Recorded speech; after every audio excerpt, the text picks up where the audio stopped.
Welcome to News Today with WDW News Today. I'm Tom Corliss. Here now the news for March 19, 2021. A little birdie told us, well, actually it's just from an artist online portfolio. In the online portfolio of Javier Trado, we came across these two pieces of concept art with the following description. Quote, while at Disney Live Entertainment and other project I was a part of was to develop a meet and greet for Moana and Maui. Program used Photoshop. Now, any Walt Disney World aficionado can tell you the whereabouts of these locations in the art, the entrance and pre-show of Walt Disney's Enchanted Tiki Room in Adventureland. When many of us heard quite a while ago about a Moana overlay for the attraction, we rightfully assumed it would be an update of the animatronic bird show inside, and it certainly could still have been, but clearly the Tiki Room would not be in operation given the loss of its entrance queue and pre-show if this Moana meet and greet had taken over. The question is, what was the full extent of the plan? Was there more inside, or was it just this meet and greet placeholder, maybe while the show inside was closed? We may never know. You may, of course, recall that we ran a rumor post about this Moana overlay on June 26, 2019, a day that will live in infamy in the Disney online fandom, because hours later, Thomas Smith of the Disney Parks blog published a rather derogatory and pretty vague piece denouncing the rumors and stating the following, quote, a little birdie told us there are some rumors flying around about our beloved tiki birds at Walt Disney World Resort. We're sorry that our fans are being fed incorrect information by unscrupulous sources. I'm the unscrupulous source, by the way. While two can play at that game, we deal in facts here at the Disney Parks blog. Although we won't address every rumor, yeah, because you knew this was true. We want to set the record straight. There are no plans for our feathered friends to fly the coop anytime soon. We're constantly evolving our stories, but these birds will continue entertaining our guests at the Magic Kingdom Park just as they have done since 1971. When it comes to Walt Disney's Enchanted Tiki Room, we've been a hit, and we know you adore us, so come on and join us for another chorus. Please sure to come back to the Disney Parks blog for trusted and official news about the Disney Parks. Well, I guess Disney isn't friends with Clyde and Claude, you know, the animatronic tiki birds who live in the pre-show, because you can see in this art, they were going to be entombed in the head of Tafiti. I would have hoped they were removed before that, but yes. Yeah. The Walt Disney Company was, in fact, referring to us as unscrupulous sources, in case you don't remember that, in a public forum. There was quite a media storm after that. It was featured on all sorts of worldwide news outlets. It was notable because Disney had never taken the time to disparage a media outlet before. If the rumor had some semblance of truth, why would Disney do such a thing? Well, this was just a week after we had shared rumors of the plans to turn the Country Bear Jamboree into a Toy Story attraction, and Disney had yet to respond to that. In fairness, our piece took a principled stand on the Country Bears that pointed a finger at management for the consideration of such ideas. So yes, there were plans in some way, shape, or form to overlay Walt Disney's Enchanted Tiki Room at the Magic Kingdom with Moana. And while we don't know the extent beyond all of this stuff that would have happened in the queue and pre-show, nonetheless, this is the proof that it existed. Of course, what's interesting now is with this initiative to make attractions more culturally sensitive, many believe the Tiki Room is on that list, as there are a number of cultural depictions, some stereotypical voices in the show, including Jose, who's, it's what could be seen as a Hispanic accent. It was done by a white actor, by the way, so we expect something's going to happen, and I think Moana is certainly still on the table. And by the way, if anyone still has that Toy Story marionette show concept art and they want to put it up on their portfolio online, please let us know. This is great. Of course, this all goes back to, feels like, it's 2 years ago. It's kind of the infancy of this show. And I know we ranted and raved about it on this show. I know I talked about it on News Tonight. Obviously, I have, taken a lot of verbal abuse for this. Obviously, the Walt Disney Company came out and demonized us, and a lot of people, I don't even necessarily blame them, believe the Walt Disney Company, that these things were not real concepts that were floated around. And whether or not they were canceled before we posted about them or because we posted about them, the verdict is still out there. But as I said, I think at the time, I'm pretty sure I said on News Tonight, that if I've learned anything in 14 years of doing this, it's that nothing that company has ever done remains a secret. At some point, it ends up in someone's online portfolio. They talk about it after they're fired, whatever. You let go of 32,000 people from this company, some of them from WDI and other places that had access to stuff like this or worked on projects like this. It is inevitable that Country Bear art will come out. And we knew it was inevitable that the Tiki Room art would come out too. So there it is. You decide for yourself which side of the story you want to take, but I think I think it was yesterday was a pretty good day for us here at WDWNT. It was nice to have some vindication. The Town Square Theater is normally home to Mickey Mouse and Tinkerbell meet and greets. However, both of those offerings are suspended indefinitely due to the pandemic. Large banners advertising these offerings typically could be found just outside, but now those banners were replaced with ones that exclude the character offerings. The large marquee that usually hangs in the center of the banners is missing as well. We assume to be refurbished. The new bright red banners with gold trim hang on both sides of the main entrance to the building. They state Town Square Theater and Fine Dining and Goods. Yes, they're calling Tony's Fine Dining. So there you go. At least what we expect to be temporary banners until someday these meet and greets do return at the Magic Kingdom. The Chapeau, just steps away, will be closing at the Magic Kingdom on March 27th for an extended refurbishment through sometime this summer. The refurbishment is happening alongside the Confectionery, which closes on March 29th for nearly 2 months at the very least. The Main Street Cinema will be a temporary home to prepackaged confectionery sweets, and meanwhile, Bonjour Village Gifts will be home to the art and collectibles. No real details on what's going on in these refurbishments has been revealed as of yet.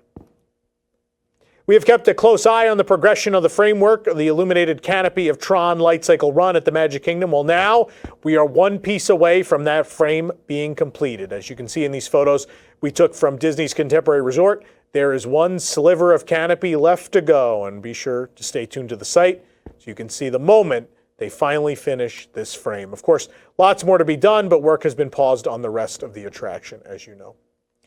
Zach Ridley of Walt Disney Imagineering has shared a first look at the new lighting coming to Spaceship Earth at EPCOT.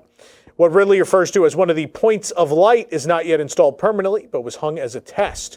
Once fully installed, the entirety of Spaceship Earth should look something like the concept art, with these lights located between many of the Alucobond panels.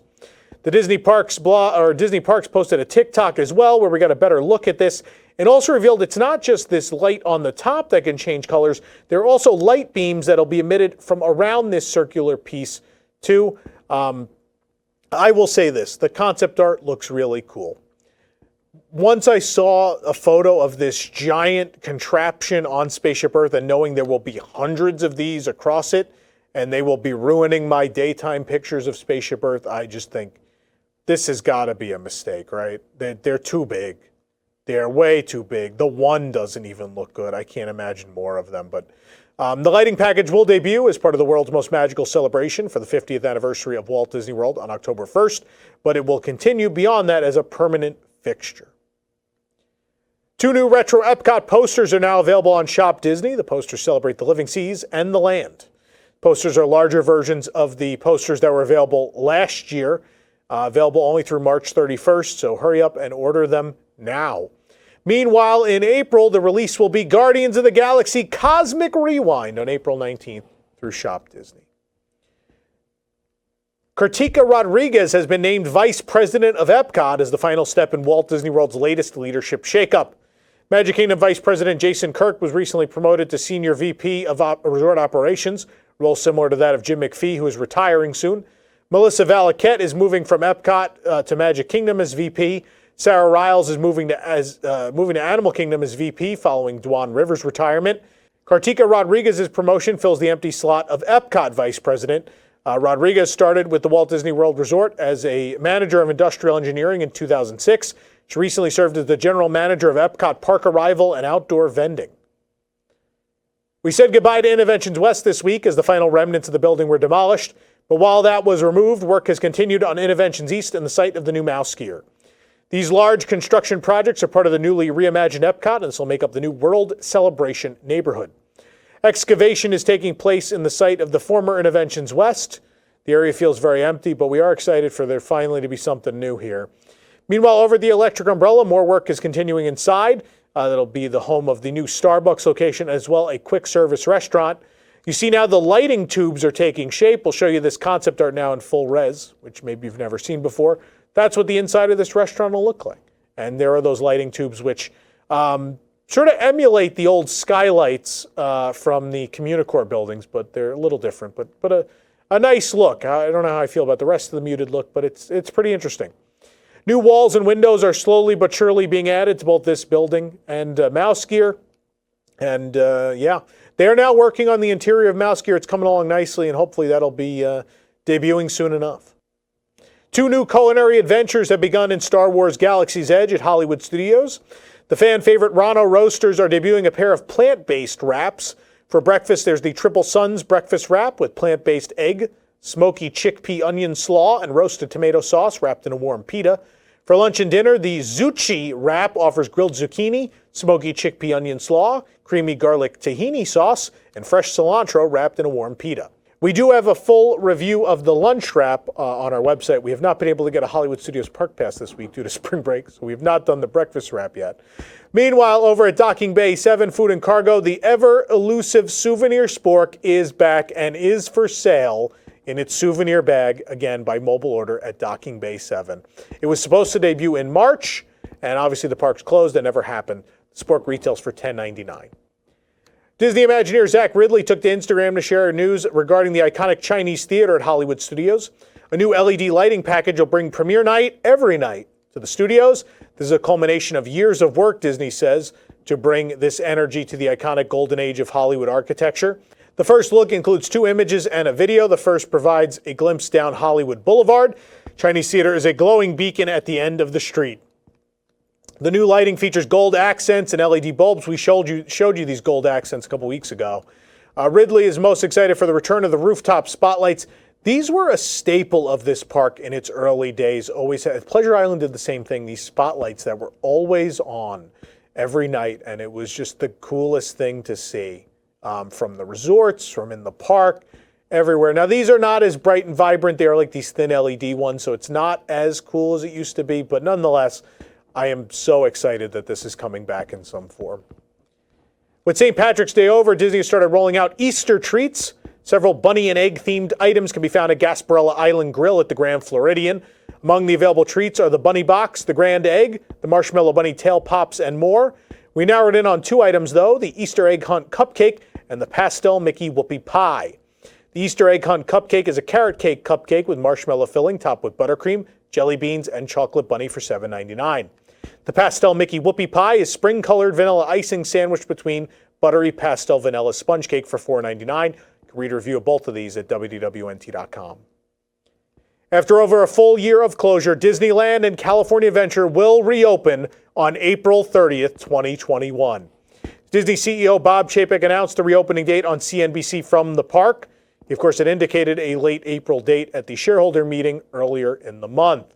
To comply with governmental requirements and promote physical distancing, the Disneyland Resort will manage attendance through a new theme park reservation system that requires all guests to obtain a reservation for park entry in advance. Also, everyone for the initial opening period must be a California resident. Prior to the full public opening on the 30th, Disneyland will invite cast members and members of the community to a soft opening preview. According to Disneyland's website, Disney's Grand Californian Hotel and Spa will reopen on April 29, 2021. The Disneyland Hotel and Paradise Pier will remain closed and reopen at a later date. The DVC Villas at Disney's Grand Californian Hotel and Spa will reopen as planned on May 2nd. With the reopening of Disneyland, we will get to finally ride the newly reimagined Snow White's Enchanted Wish.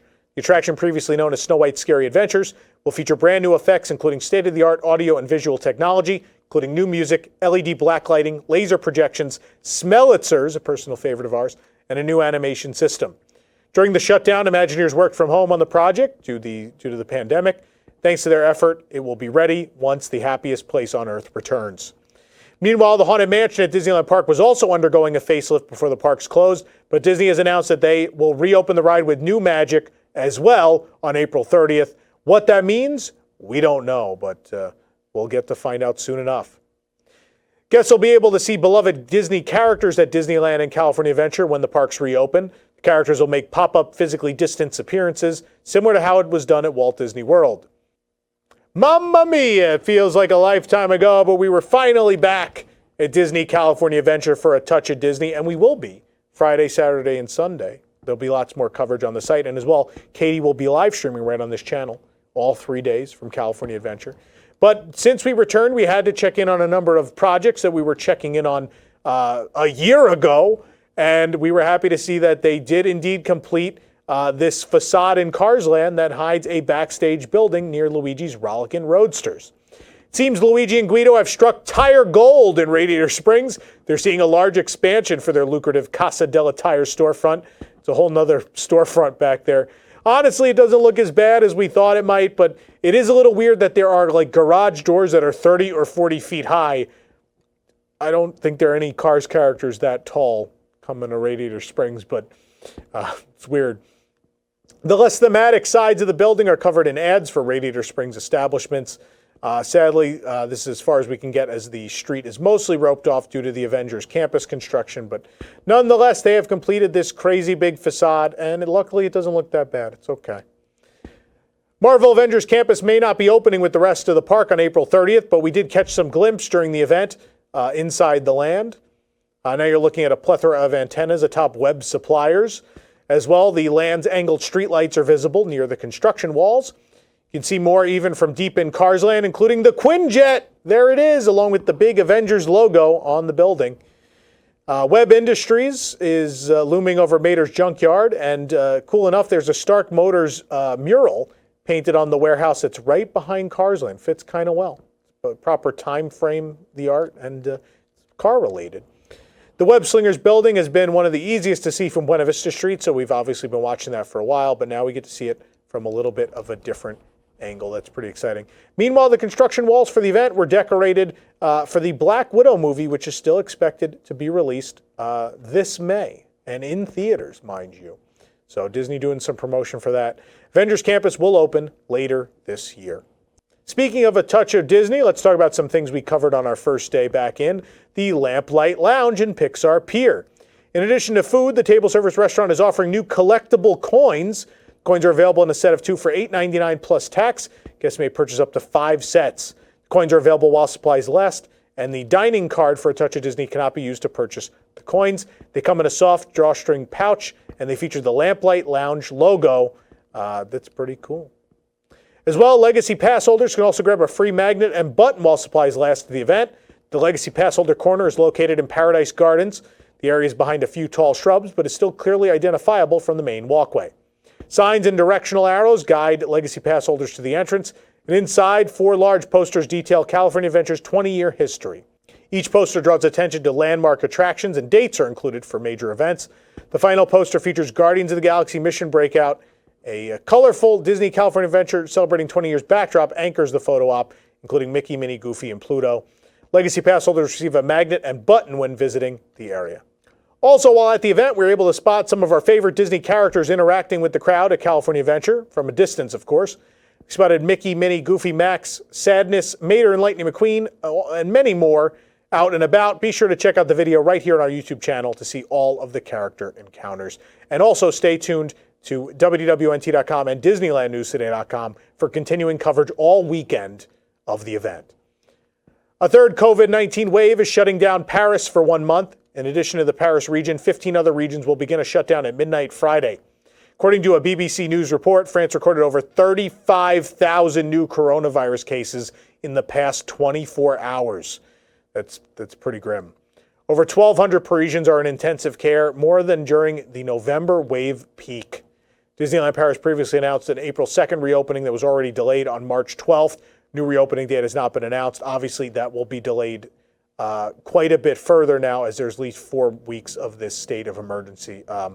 Our thoughts with everyone in Paris. That is, as we're coming out of things here in America, it's really heartbreaking to hear that. And, seeing Disneyland reopen, it's very sad to see Paris still struggling.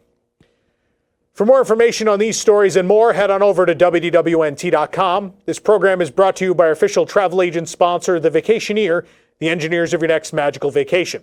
Sit back and let their team of vacation planning experts craft your family's next trip. The best part, their services are free. Visit WDWNT.travel for details. The Vacationeer, the official travel agency of WDWNT. If you're enjoying the show, be sure to like this video, subscribe to WDW News Today on YouTube for more great content, and click the bell for notifications. Also, make sure to hit select all notifications so you never miss an episode of the show. For the worldwide leader in Disney Parks news, this is Tom Corliss saying enjoy the rest of your today, and have a great, big, beautiful tomorrow.